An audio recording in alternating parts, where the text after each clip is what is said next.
అసలు ఈ ఆలయాన్ని ఎవరు నిర్మించారు, ఎప్పుడు కట్టారు? దీనికి సమాధానం చరిత్రకారుల దగ్గర కూడా లేనేలేదు. 1987లో archaeological survey of India ASI carbon dating ద్వారా ఆలయ వయస్సు తెలుసుకోవడానికి ప్రయత్నించినప్పుడు అకస్మాత్తుగా వారి పరికరాలన్నీ పనిచేయకుండా పోయాయి. ఈ ఆలయం తన రహస్యాలను బయటపెట్టకుండా తనను తాను కాపాడుకుంటుందా? ఇక 2020లో నాసా వారి ప్రాజెక్టు గరుడలో భాగంగా తిరుమల కొండలపై పరిశోధనలు జరిగాయి. ఆ రిపోర్ట్ శాస్త్రవేత్తలను భయపెట్టింది. కానీ ఆ రిపోర్ట్ బయటకు రాకుండా ఆగిపోయింది. అసలు ఆ రిపోర్ట్లో ఏముంది? ఈ ఆలయం దగ్గర 11 టన్నులకు పైగా బంగారం ఉంది. కేవలం స్వామివారి విగ్రహానికి అలంకరించే కిరీటమే 1000 కిలోల బరువుంటుంది. కానీ అన్నిటికంటే రహస్యమైంది ఈ కిరీటంలో ఉన్న కృష్ణమణి. ఇది ప్రపంచ ప్రఖ్యాతిగాంచిన కోహినూర్ వజ్రం కంటే కూడా చాలా విలువైంది. అసలు ఈ మణి వెనుక ఉన్న నిజమేంటి?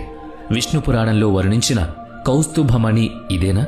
ఇలాంటి ఎన్నో రహస్యాలు మీ ఊహకు కూడా అందవు.